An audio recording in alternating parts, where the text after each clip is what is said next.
కృష్ణా, గుంటూరు, చిత్తూరు జిల్లాలో మద్యం షాపులకు దరఖాస్తులు వెల్లువెత్తుతున్నాయి. కృష్ణా జిల్లాలో మొత్తం 302 మద్యం దుకాణాలకు 6,695 దరఖాస్తులు వచ్చాయి. ఇదిలా ఉంటే మద్యం టెండర్లలో లిక్కర్ మాఫియా హవా కొనసాగుతోంది. 29 షాపులకు సింగిల్ టెండర్లు దాఖలయ్యాయి. ఒక్క విజయవాడ డివిజన్ పరిధిలో భారీగా సింగిల్ టెండర్లు దాఖలయ్యాయి. పెద్ద అవుట్లెట్లోని ఓ షాపుకు అత్యధికంగా 168 దరఖాస్తులు వచ్చాయి. ఇటు గుంటూరు జిల్లాలోనూ గతంలో ఎన్నడూ లేనంతగా మద్యం టెండర్లకు అనూహ్య స్పందన వస్తోంది. గుంటూరు జిల్లాలో 307 షాపులకు 5,550, చిత్తూరు జిల్లాలో 302 షాపులకు 2,289 దరఖాస్తులు వచ్చాయి. దరఖాస్తుదారుల పోటీతో ప్రభుత్వానికి ఆదాయం భారీగా సమకూరుతోంది.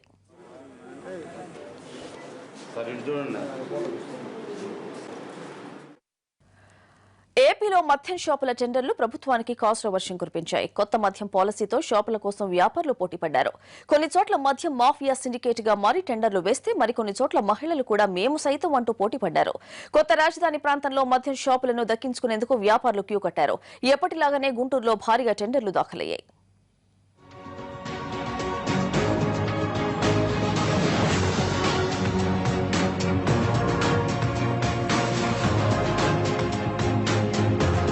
ఆంధ్రప్రదేశ్లో మద్యం షాపులకు దరఖాస్తుల గడువు ముగిసింది. ఏపీలో మొత్తం 4,380 మద్యం షాపులు ఏర్పాటుకు నిర్ణయించగా వీటిలో కొన్నింటిని ప్రభుత్వమే నిర్వహించనుంది.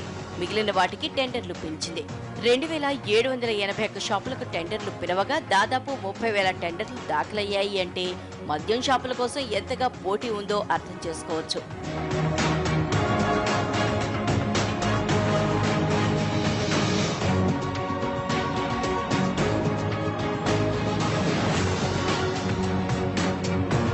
టెండర్లు దాఖలు చేసేందుకు శనివారం చివరి రోజు కావడంతో వ్యాపారులు పోటీపడ్డారు.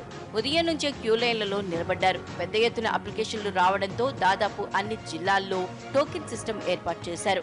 సీరియల్ ప్రకారం టోకెన్లు ఇచ్చిన వారి నుంచి అర్ధరాత్రి అయినా దరఖాస్తులు స్వీకరించారు. దరఖాస్తులు నింపటం, చెక్కులు తయారు చేసుకుంటూ రోజంతా వ్యాపారులంతా హడావిడిగా కనిపించారు. ఎక్సైజ్ కార్యాలయాలు టెండర్లు వేయడానికి వచ్చిన వారు వారి సహచరులతో కిటకిటలాడాయి.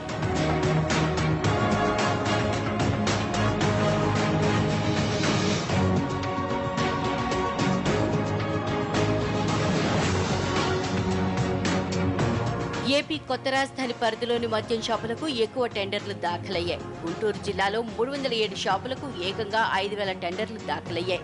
వీటిలో ఎక్కువ శాతం అప్లికేషన్లు సిఆర్డీఏ పరిధిలోవే కావటం విశేషం. ఇక ఎప్పటిలాగే గుంటూరు జిల్లా నడుకుడిలోని మద్యం షాపులకు ఎక్కువగా దరఖాస్తులొచ్చాయి. ఓ షాపుకు ఏకంగా 200కు పైగా దరఖాస్తులొచ్చాయి.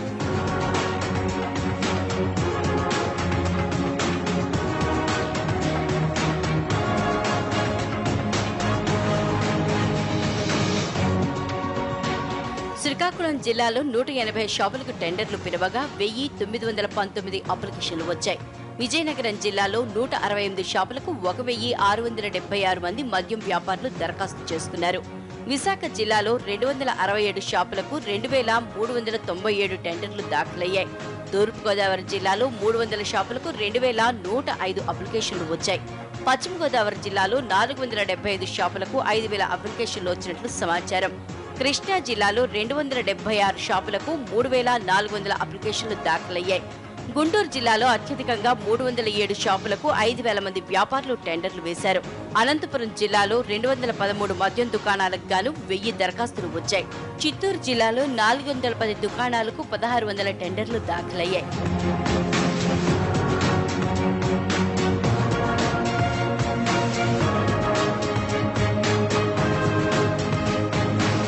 గత కొన్నేళ్లుగా మద్యం దుకాణాల్ని సొంతం చేసుకునేందుకు పోటీ పడుతున్న మహిళా వ్యాపారులు ఈసారి కూడా అంతే ఉత్సాహం చూపించారు. దాదాపు అన్ని జిల్లాల ఎక్సైజ్ కార్యాలయాల వద్ద మహిళా వ్యాపారులు దరఖాస్తులు నింపుతూ కనిపించారు. మగవారితో సమానంగా తాము కూడా పోటీలో ఉన్నామన్నారు. ఫస్ట్ నుంచి మాది ఇదే బిజినెస్ అండి. మేము ఇదే బిజినెస్ మీద నా పెళ్లి కాకముందు నుంచి మా వారు ఇదే బిజినెస్.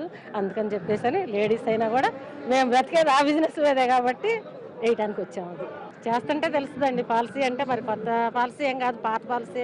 ఇంతకుముందు కూడా ఇయ్యే టెండర్లు కదండి. మేము ఇంతకుముందు కూడా వేసామండి. ఇంతకుముందు 2 సార్లు వచ్చాను నేను.